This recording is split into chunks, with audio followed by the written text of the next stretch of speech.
Précédemment dans VBD, alors qu'il avait commis une grosse bourde à propos de la TVA dès sa deuxième vidéo, Maître Clemens a été condamné à subir la pénitence juridique.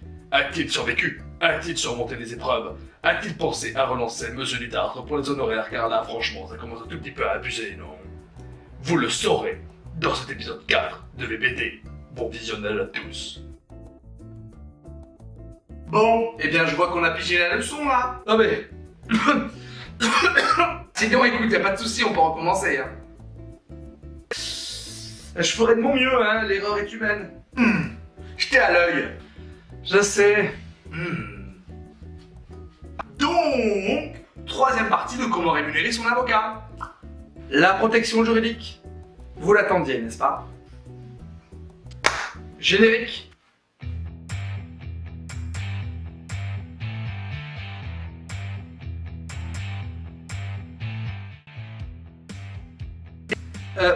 Tu crois pas que t'y allais un tout petit peu fort avec la pénitence juridique là? Non mais t'inquiète, ça lui servira de leçon, hein. Il va très bien. Il a pas l'air très frais là, Faut pas plaisanter avec la TVA. Faut pas. Hé Je suis pas venu ici pour souffrir, ok? Mais alors pourquoi t'as fait du droit? Ouais, fallait pas. Fallait carrément pas, mais tellement pas. Bon, je peux la faire cette troisième partie sur la protection juridique, oui ou non?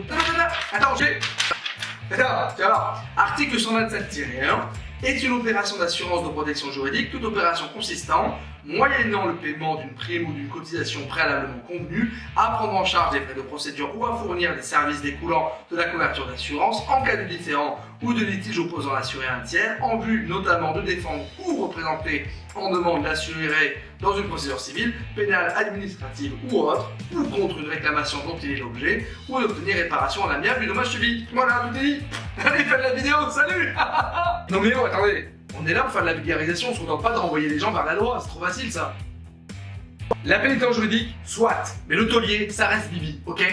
Bah qu'est-ce que t'as, il est passé où ton fameux sourire? Bon, la protection juridique, c'est une assurance qui est soit conclue à part entière, dans un cadre à part, soit alors qui est conclue dans un cadre plus vaste. Habitation, automobile, carte de crédit, complémentaire santé, j'en passe. Assurance qui va permettre à son bénéficiaire de voir sa compagnie d'assurance prendre en charge tout ou partie de l'entièreté de ses frais de justice. Et par frais de justice, on entend les frais de l'huissier, les frais de l'expert et bien sûr les frais de l'avocat. Ah!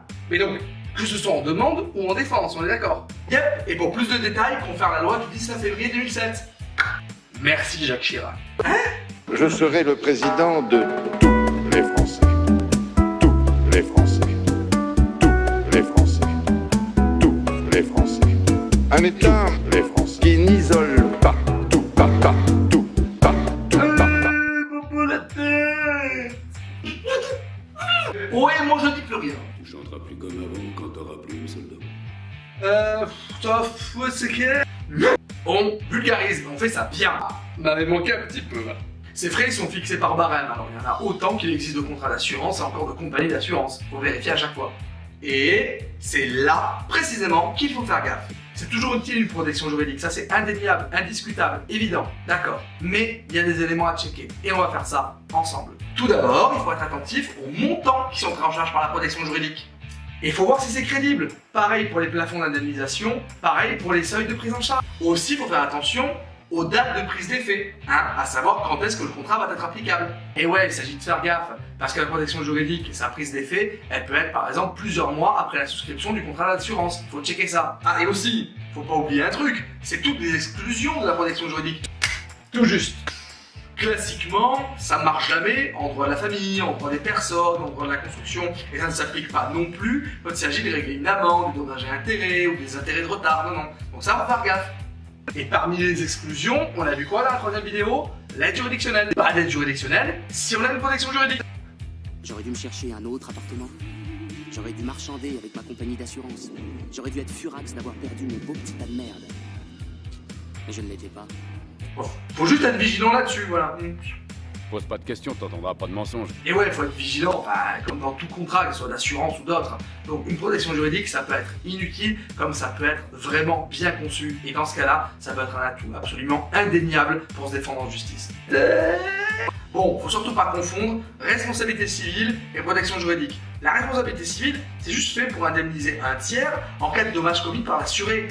Dans le cadre de la protection juridique, il n'y a pas l'indemnisation qui est versée. La protection juridique, c'est là pour accompagner le bénéficiaire tout au long de sa démarche en justice, qu'elle soit en demande ou en défense. Rien de plus, on n'indemnise personne. Donc c'est bien deux mécanismes différents, il ne faut pas les confondre. Mais déjà, ça veut dire que dans votre démarche en justice, vous n'avez pas un, mais bien deux interlocuteurs professionnels. Un, l'avocat, deux, l'agent d'assurance. Et ça compte. Métier distinct, mais complètement complémentaire. Allô? Mes contrats attendent, Lenny. Ne me laissez pas tomber. C'est un simple retard. C'est tout, conseiller, juste un retard. Et ça veut dire que vous bénéficiez de toutes les ressources mises à disposition par la compagnie d'assurance, et notamment les cabinets d'expertise. Et ça peut vraiment changer la donne, ça, en justice. Non mais là, les exemples, ils ne manquent pas du tout. Hein. Je veux dire, toutes les constatations techniques qu'on peut mener sur une automobile, sur un bâtiment, sur, je sais pas moi, sur un avion, sur un bateau, sur tout ce qu'on veut, quoi. C'est vraiment, enfin, les possibilités sont infinies, et c'est toujours très utile d'avoir ça. Vraiment. Accès programme principal, accès sécurité principale, accès programme principal.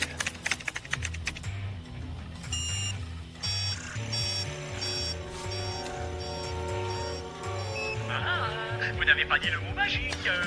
Merde! Je ne supporte pas ces conneries d'informaticiens. Appelez l'équipe de Nedry. En plus, il n'y a pas de doute, c'est vous et vous seul qui choisissez l'avocat. C'est pas la compagnie d'assurance, d'accord? Il n'y a que vous et vous seul. Et d'ailleurs, c'est même une obligation pour l'assurance de vous donner un avocat si votre adversaire en a déjà un. C'est une obligation.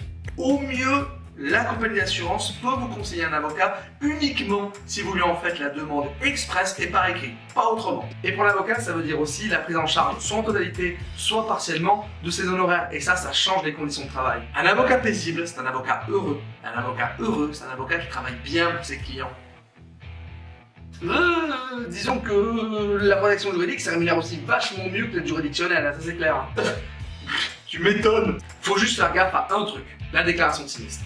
On rentre pas dans les détails, mais surtout, faut pas plaisanter quand il s'agit de la déclaration de sinistre. Ça, faut vraiment pas déconnationner. Après, petite astuce là comme ça entre vous et moi. Souvent, on conclut les protections juridiques sans même s'en rendre compte. Des petites clauses insérées comme ça, on sait pas trop ce qu'elles font là, mais elles y sont. Et bien, n'oubliez pas que ces clauses, vous pouvez les faire jouer tout en même temps. Hein, voilà, et donc c'est pas quand même complètement stupide, hein, Vous cotisez pour toutes, alors servez-vous-en. Bah c'est vrai qu'on n'y pense pas à chaque fois et c'est dommage. Je vais me répéter, mais parlez-en avec votre avocat. Après concrètement, il n'y a que avec votre avocat que vous pouvez savoir si cette protection juridique qu'on vous propose elle vaut le coup ou non. Parlez-en avec votre avocat, c'est tout. Parlez-en. Ouh que oui. Et voici qui vient conclure la série de vidéos Comment rémunérer son avocat. Et on y a causé causer ensemble des honoraires. On a aussi parlé de l'aide juridictionnelle. Et là, de la protection juridique. En tout état de cause, s'il faut retenir un seul truc, c'est qu'il n'y a pas de sujet tabou entre un avocat et son client. Il n'y a plus qu'à en causer. Et maintenant, vous avez les bases pour ça. Tout est lié. Et maintenant qu'on a fini avec ces vidéos introductives, on va pouvoir passer à l'essentiel. Je veux, mon gars. VBD, les gens. VBD. VBD. Et c'est ainsi que Maître Clemens réussit l'exploit non seulement de survivre à la pénitence juridique, mais également de terminer sa 3e vidéo sur le thème Comment rémunérer son avocat. Et entre nous, c'était pas de la tarte. Désormais, il pouvait toiser l'avenir et songer à la suite. Merci de votre visionnage. À très bientôt tout le monde. Votre bien dévoué. Merci à tous d'avoir regardé cette vidéo. Une nouvelle fois, j'espère qu'elle vous a plu. Voilà, c'est ce qui vient conclure la série des vidéos Comment rémunérer son avocat. Vraiment, n'hésitez pas à contribuer dans les commentaires. Encore une fois, moi je ne fais qu'apporter quelques éléments de réflexion, des éléments de débat. Voilà, n'hésitez pas à enrichir la section des commentaires par vos propres expériences, vos propres remarques, vos observations.